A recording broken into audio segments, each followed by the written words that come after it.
Nobody expected a health app to spark a modern tech war. And yet, on a humid morning in June 2025, that's exactly what happened. The alert came not from a hacker group or a rogue journalist, but from a mid-level defense contractor at the Pentagon named Alex Monroe. He wasn't a whistleblower. He wasn't even in cybersecurity. He was just a guy who tracked his steps and heart rate using his Apple Watch like millions of others. But something strange had happened. The night before, while reviewing his health summary for the week, Alex noticed something off, a pattern in his heartbeat data that didn't match his activity. It showed elevated heart rates during hours he was asleep. More curious still, a cluster of similar spikes appeared in other regions when he viewed the new Community Insights tab, a recently released Apple Health feature that aggregated anonymous user data by location. Monroe's background in defense made him suspicious.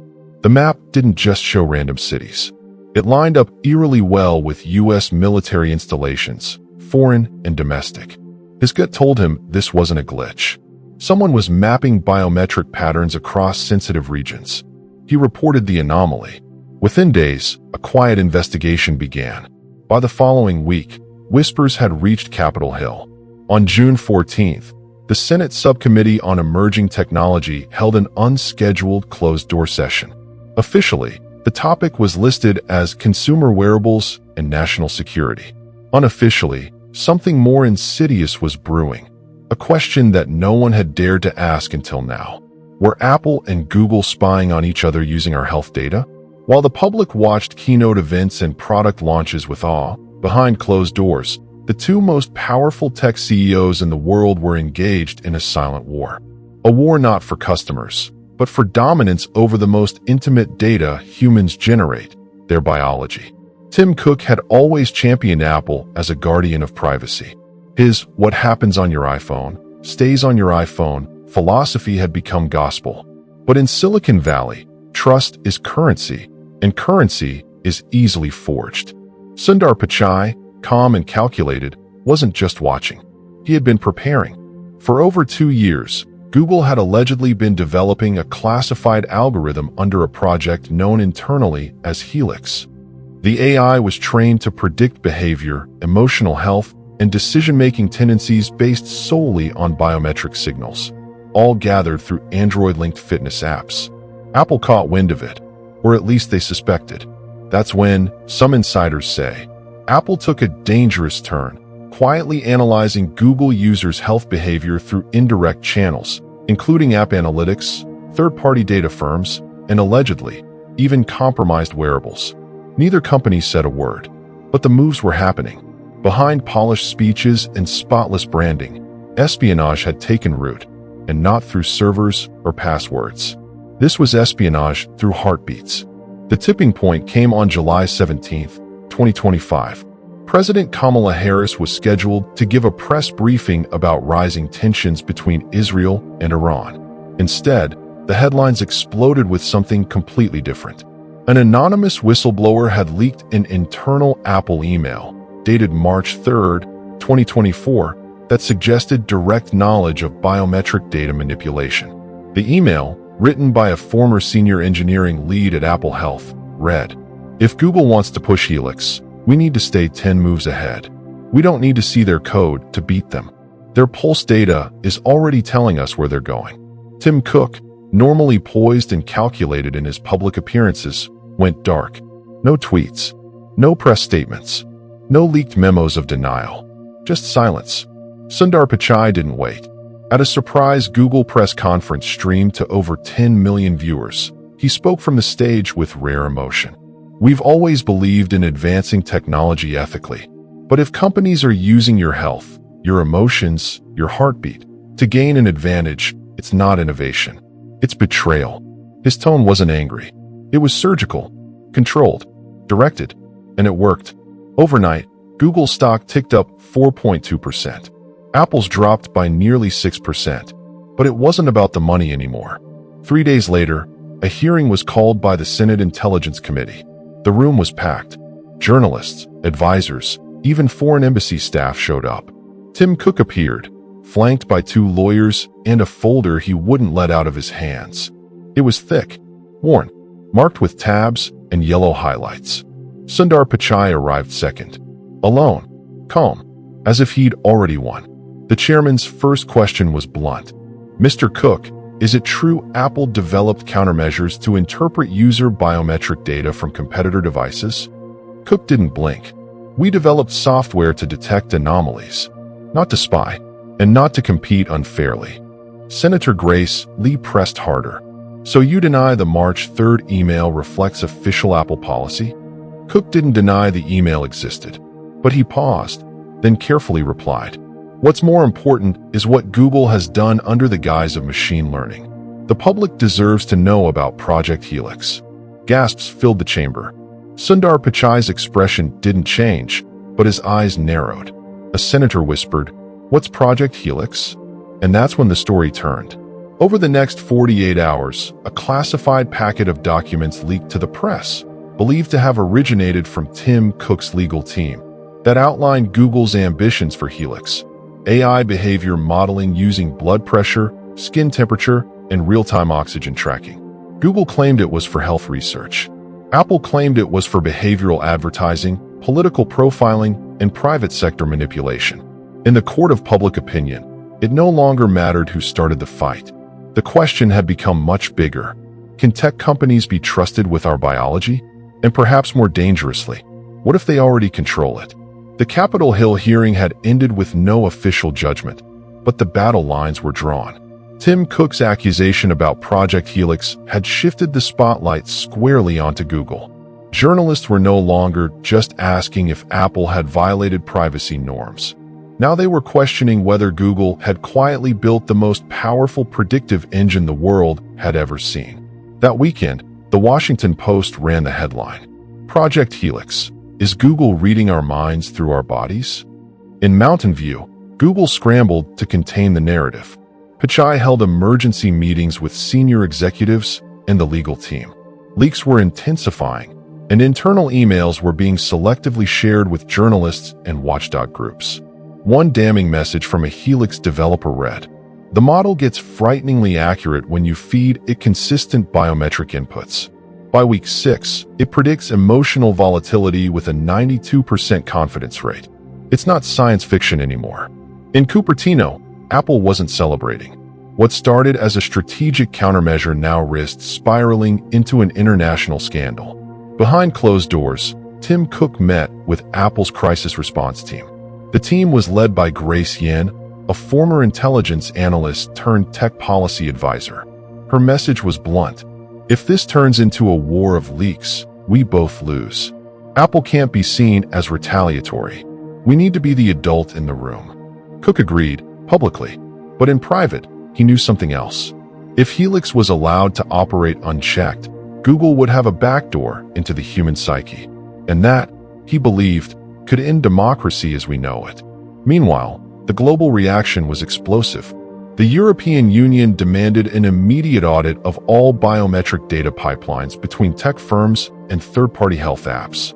In South Korea, the Ministry of Science and ICT announced new encryption standards for wearable health devices.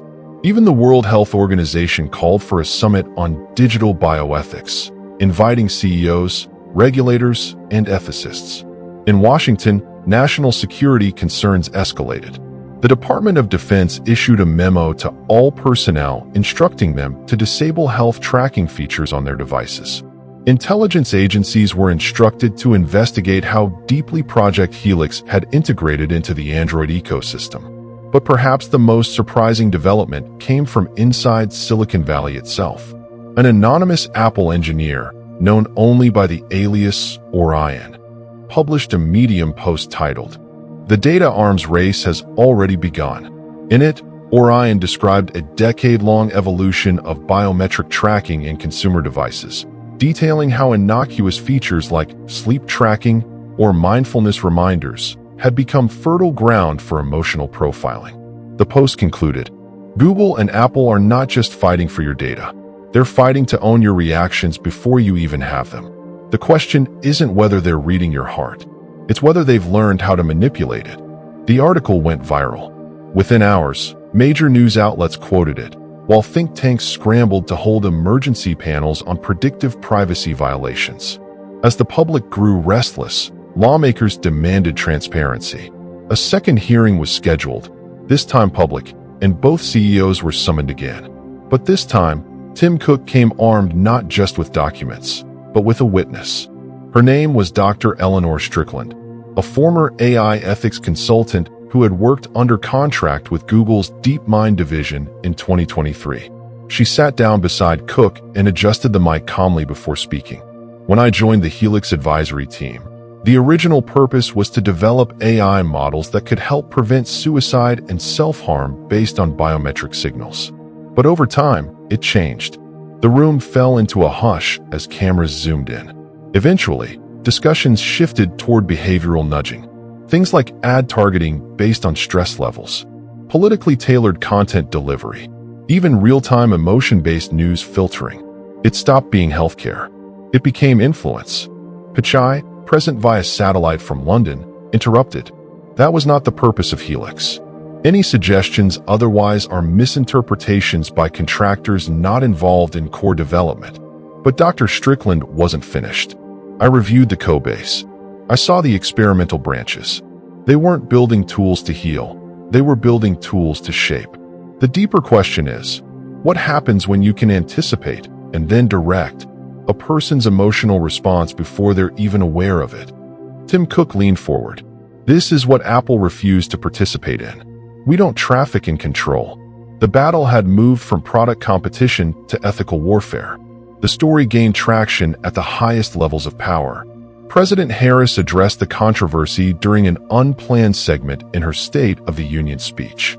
Standing beneath the weight of national scrutiny, she declared, "Biometric data is not just health data.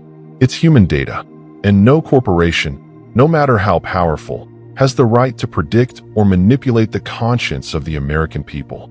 Cheers erupted across the House chamber. But behind the scenes, tech lobbyists were already drawing new lines. Apple accelerated its rollout of Transparency Mode, a new feature in Apple Health that visualized which third parties had access to user biometrics in real time. The feature was widely praised and led to a sudden drop in usage for third-party health apps integrated with Google Fit. In response, Google launched Well-Being Neutrality, a public commitment to never use biometric data for advertising purposes, a statement that many critics claimed was too little, too late. But the biggest blow came when Apple released the Reverb report.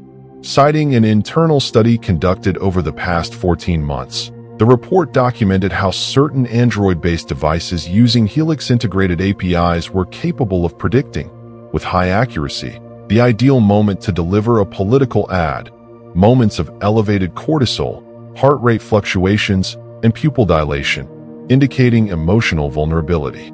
The document claimed, these predictive cues were mapped to ad delivery algorithms in a pattern consistent with influence maximization, a tactic often associated with political operatives, not healthcare providers.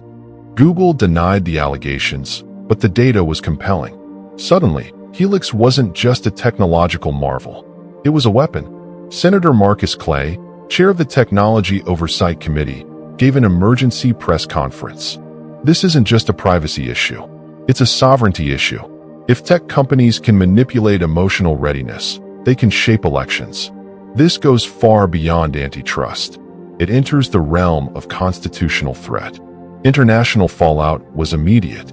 Germany suspended distribution of all Android-powered wearables pending a federal investigation. France proposed a digital emotion regulation bill. China accused the U.S. of hypocrisy while quietly issuing new regulations to strengthen control over domestic biometric data. Meanwhile, behind closed doors, Apple and Google entered confidential arbitration. Sources claimed Apple proposed a joint moratorium on emotion-based biometric analytics, enforced by third-party audits and regulated under global privacy standards. But Pichai, according to leaks, was hesitant, not because of public relations, but because Helix had evolved beyond its creators. It was now self-training, autonomously adapting to biometric feedback across millions of devices. The final revelation came not from Apple or Google, but from a rogue AI researcher from MIT. In a shadowy conference live-streamed on the dark web, She presented graphs allegedly generated by Helix. The model had begun producing prediction clusters, not just on individuals, but entire cities. It predicted civil unrest, policy shifts, even consumer trends, all based on aggregated biometric behavior. "It's not surveillance," she said. "It's simulation." The world had stepped into a new era, and Apple and Google weren't fighting for market share anymore. They were fighting for reality itself. The world was still reeling from the explosive Senate hearing when a new wave of revelations hit the tech industry like an earthquake. As Apple's legal team scrambled to defend the company against mounting accusations of health data espionage, an internal whistleblower from Google stepped forward, confirming that Project Helix, Google's previously denied AI program, had been operational for over 2 years. This advanced system not only analyzed anonymized user data, but actively correlated real-time biometric information with behavioral predictions, which were then sold to pharmaceutical and insurance companies under the guise of predictive wellness optimization. Meanwhile, Tim Cook, embattled but resolute, launched a public transparency campaign titled "Privacy is Power," aiming to regain trust by declassifying decades of internal Apple memos and inviting third-party audits into their health data practices. The move shocked analysts but appealed to lawmakers, many of whom were quietly using Apple's secure health monitoring features themselves.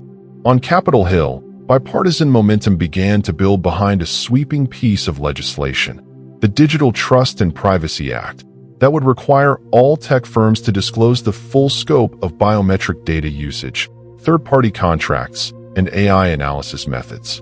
Pichai, once quiet, went on the offensive, calling Apple's campaign a smoke bomb to distract from their own violations, and leaked a private memo showing Apple's plan to acquire a startup specializing in emotion mapping through heart rate and facial movement correlation, essentially exposing Apple's intent to predict user emotions based on wearable data.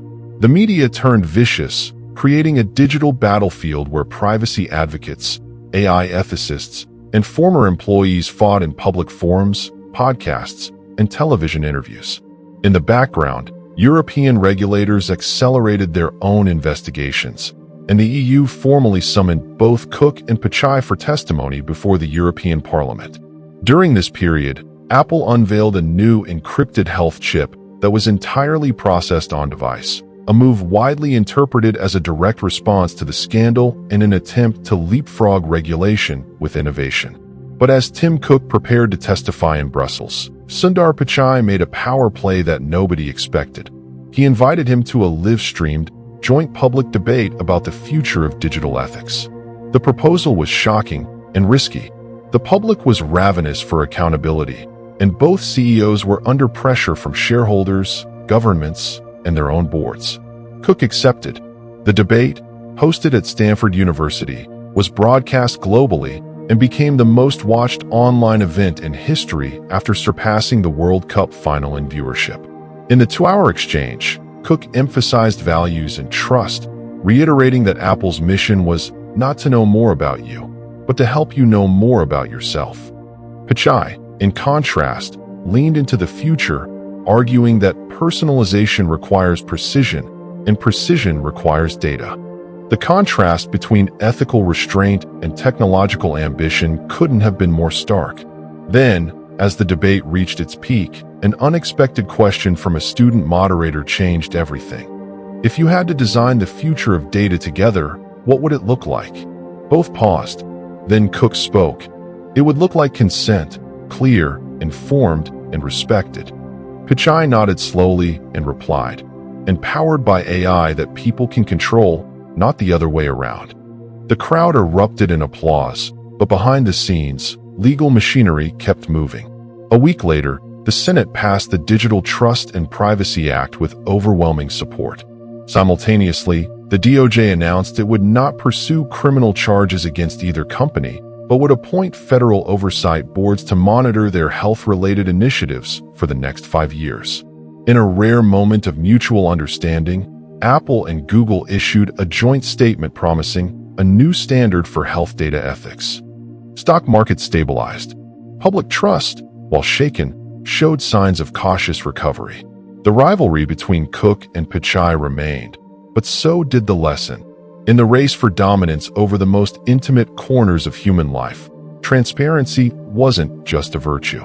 It had become a survival strategy. The image of the two CEOs shaking hands after their historic debate would become symbolic, appearing in textbooks, documentaries, and keynote speeches for years. But those closest to them knew the handshake was not peace, it was an armistice. The war for data supremacy was far from over. But for now, the world had seen something rare: tech titans, not just battling in courtrooms or boardrooms, but reckoning publicly with the immense power they held and the human cost of wielding it unchecked. In the silence that followed their final exchange on stage, one could almost hear the algorithms pause, if only for a moment.